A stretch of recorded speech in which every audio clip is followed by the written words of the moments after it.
You are about to hear The Willie Lynch Letter and the Making of a Slave, read by Ronald Eastwood. Contents: Chapter 1, Greetings. Chapter 2, Let's Make a Slave. Chapter 3, Cardinal Principles for Making a Negro. Chapter 4, The Breaking Process of the African Woman. Chapter 5, The Negro Marriage Unit. Chapter 6, Controlled Language. This speech was delivered by Willie Lynch on the bank of the James River in the colony of Virginia in 1712. Lynch was a British slave owner in the West Indies. He was invited to the colony of Virginia in 1712 to teach his methods to slave owners there. The term lynching is derived from his name. Greetings. Gentlemen, I greet you here on the bank of the James River in the year of our Lord 1712. First, I should thank you, the gentlemen of the colony of Virginia, for bringing me here. I am here to help you solve some of your problems with slaves. Your invitation reached me on my modest plantation in the West Indies, where I have experimented with some of the newest and still have the oldest methods for control of slaves. Ancient Rome would envy us if my program is implemented. As our boat sailed south on the James River, named for our illustrious king, whose version of the Bible we cherish, I saw enough to know that your problem is not unique. While Rome used cords of wood as crosses for standing human beings along its highways in great numbers, you are here using the tree and the rope on occasions. I caught the whiff of a dead slave hanging from a tree a couple of miles back. You are not only losing valuable stock by hangings, you are having uprisings. Slaves are running away. Your crops are sometimes left in the fields too long for maximum profit. You suffer occasional fires. Your animals are killed. Gentlemen, you know what your problems are. I do not need to elaborate. I am not here to enumerate your problem. I am here to introduce you to a method of solving them. In my bag here, I have a foolproof method for controlling your black slaves. I guarantee every one of you that if you installed it correctly, it will control the slaves for at least 300 years. My method is simple. Any member of your family or your overseer can use it. I have outlined a number of differences among the slaves, and I take them differences and make them bigger. I use fear, distrust, and envy for control purposes. These methods have worked on my modest plantation in the West Indies, and it will work throughout the South. Take this simple little list of differences and think about it. On top of my list is age, but it's there only because it starts with an A. The second is color or shade. There is intelligence, size, sex, sizes of plantations, status on plantations, attitude of owners, whether the slaves live in the valley, on a hill, east, west, north, south, have fine hair, coarse hair, or is tall or short. Now that you have a list of differences, I shall give you an outline of action. But before that, I shall assure you that distrust is stronger than trust, and envy stronger than adulation, respect, or admiration. The black slaves, after receiving this indoctrination, shall carry on and will become self-refueling and self-generating for hundreds of years, maybe thousands. Don't forget, you must pitch the old black male versus the young black male, and the young black male against the old black male. You must use the dark-skinned slaves versus the light-skinned slaves, and the light-skinned slaves versus the dark-skinned slaves. You must use the female versus the male, and the male versus the female. You must also have your white servants and overseers distrust all blacks. But it is necessary that your slaves trust and depend on us. They must love, respect, and trust only us. Gentlemen, these kits are your keys to control. Use them. Have your wives and children use them. Never miss an opportunity. If used intensely for 1 year, the slaves themselves will remain perpetually distrustful. Thank you, gentlemen. Let's Make a Slave by the Black Arcade Liberation Library. It was the interest and business of slaveholders to study human nature, and the slave nature in particular, with a view to practical results. I and many of them attained astonishing proficiency in this direction. They had to deal not with earth, wood, and stone, but with men, and by every regard they had for their own safety and prosperity, they needed to know the material on which they were to work. Conscious of the injustice and wrong they were every hour perpetuating, and knowing what they themselves would do. Were they the victims of such wrongs? They were constantly looking for the first signs of the dreaded retribution. They watched, therefore, with skilled and practiced eyes, and learned to read with great accuracy the state of mind and heart of the slave through his sable face. Unusual sobriety, apparent abstractions, sullenness, and indifference, indeed any mood out of the common, was afforded ground for suspicion and inquiry.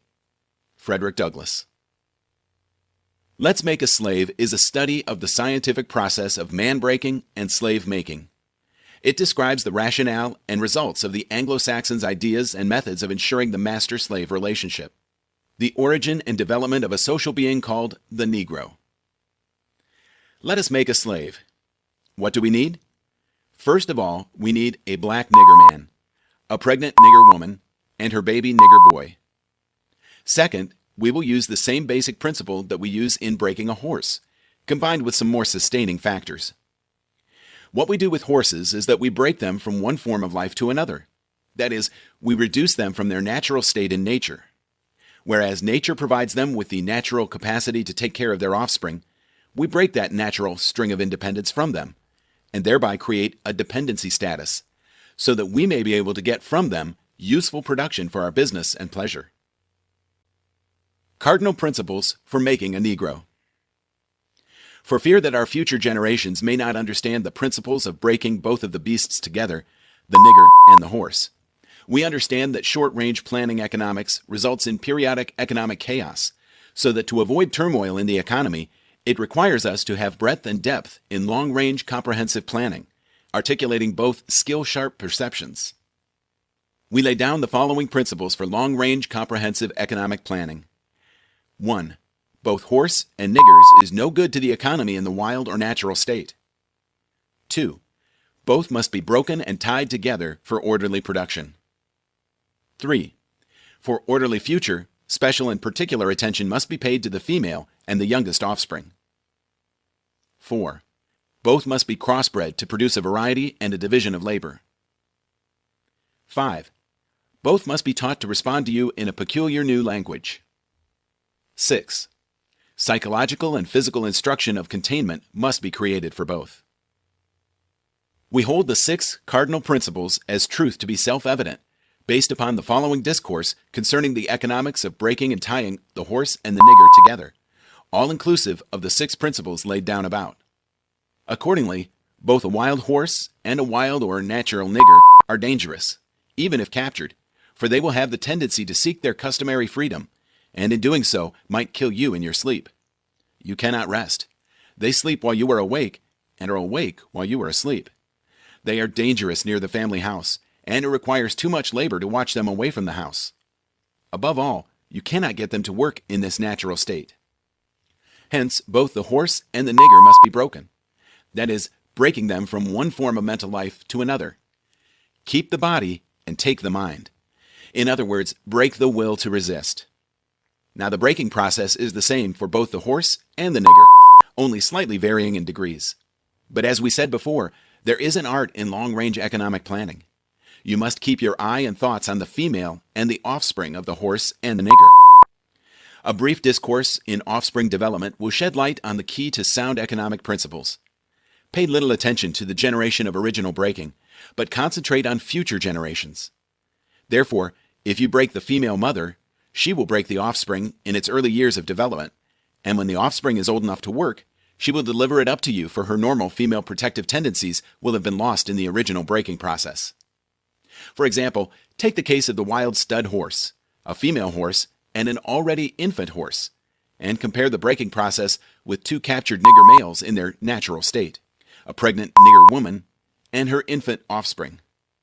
Take the stud horse, break him for limited containment. Completely break the female horse until she becomes very gentle, whereas you or anybody can ride her in her comfort. Breed the mare and the stud until you have the desired offspring. Then you can turn the stud to freedom until you need him again. Train the female horse where she will eat out of your hand, and she will in turn train the infant horse to eat out of your hand also. When it comes to breaking the uncivilized nigger, use the same process, but vary the degree and step up the pressure, so as to do a complete reversal of the mind. Take the meanest and most reckless nigger, strip him of his clothes in front of the remaining male niggers, the female and the nigger infant. Tar and feather him, Tie each leg to a different horse faced in the opposite direction, set him on fire, and beat both horses to pull him apart in front of the remaining nigger. The next step is to take a bullwhip and beat the remaining nigger male to the point of death in front of the female and the infant.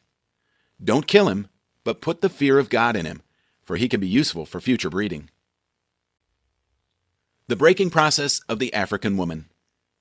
Take the female and run a series of tests on her to see if she will submit to your desires willingly. Test her in every way, because she is the most important factor for good economics. If she shows any signs of resistance in submitting completely to your will, do not hesitate to use the bullwhip on her to extract the last bit of bitch out of her. Take care not to kill her, for in doing so you spoil good economics. When in complete submission, she will train her offsprings in the early years to submit to labor when they become of age. Understanding is the best thing. Therefore, we shall go deeper into this area of the subject matter concerning what we have produced here in this breaking process of the female nigger. We have reversed the relationship in her natural uncivilized state. She would have a strong dependency on the uncivilized nigger male, and she would have a limited protective tendency toward her independent male offspring, and would raise male offsprings to be dependent like her. Nature had provided for this type of balance. We reversed nature by burning and pulling a civilized nigger apart and bullwhipping the other to the point of death, all in her presence. By her being left alone, unprotected, with the male image destroyed, the ordeal caused her to move from her psychological dependent state to a frozen, independent state. In this frozen psychological state of independence, she will raise her male and female offspring in reversed roles. For fear of the young male's life, she will psychologically train him to be mentally weak and dependent, but physically strong.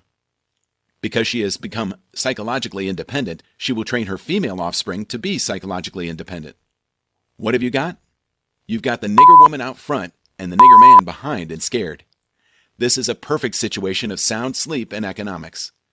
Before the breaking process, we had to be alertly on guard at all times. Now we can sleep soundly, for out of frozen fear, his woman stands guard for us. He cannot get past her early slave molding process.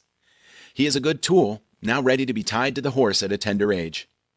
By the time a nigger boy reaches the age of 16, he is soundly broken in and ready for a long life of sound and efficient work and the reproduction of a unit of good labor force.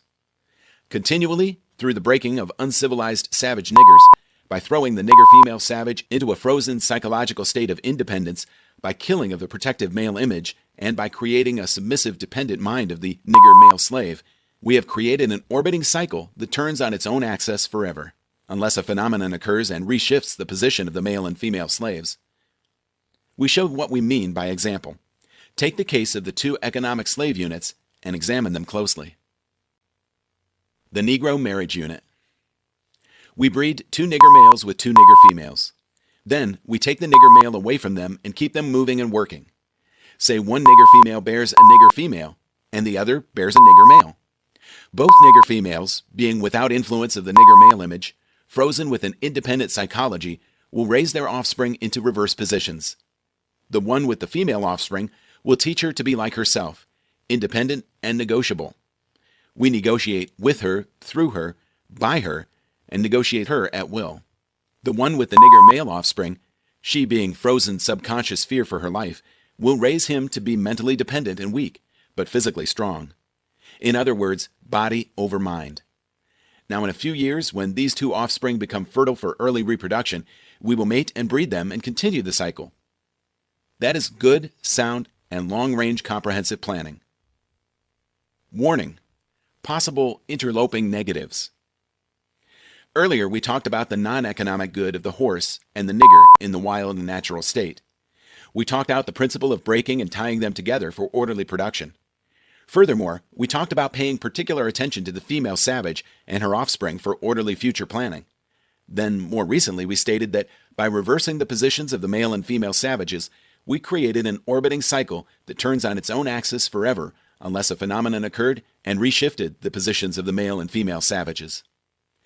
Our experts warned us about the possibility of this phenomenon occurring, for they say the mind has a strong drive to correct and recorrect itself over a period of time.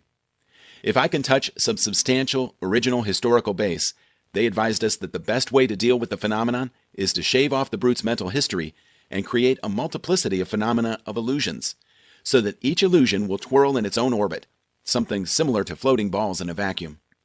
This creation of multiplicity of phenomena of illusions entails the principle of crossbreeding the nigger and the horse, as we stated above, the purpose of which is to create a diversified division of labor, thereby creating different levels of labor and different values of illusion at each connecting level of labor. The results of which is the severance of the points of original beginnings for each sphere of illusion. Since we feel that the subject matter may get more complicated as we proceed in laying down our economic plan concerning the purpose, reason, and effect of crossbreeding horses and niggers, we shall lay down the following definition terms for future generations. Orbiting cycle means a thing turning in a given path. Axis means upon which or around which a body turns. Phenomenon means something beyond ordinary conception and inspires awe and wonder. Multiplicity means a great number. Shear means a globe. Crossbreeding a horse means taking a horse and breeding it with an ass, and you get a dumb backward ass long-headed mule that is neither reproductive nor productive by itself.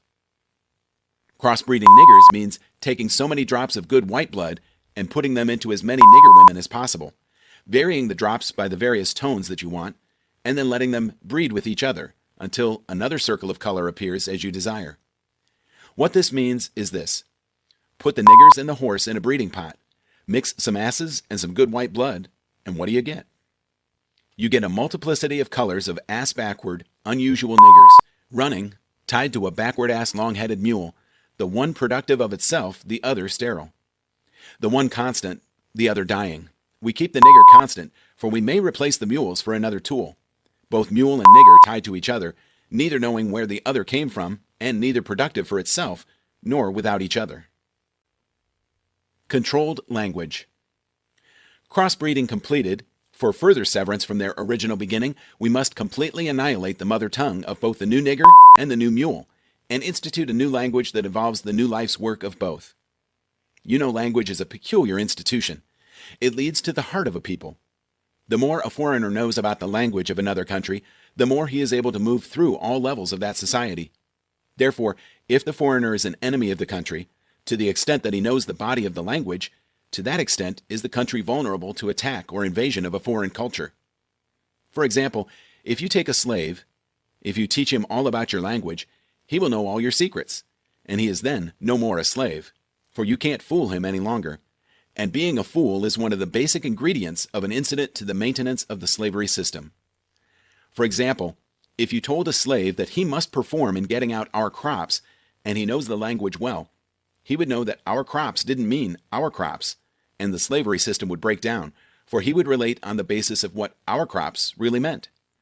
So you have to be careful in setting up the new language, for the slaves would soon be in your house, talking to you man to man, and that is death to our economic system.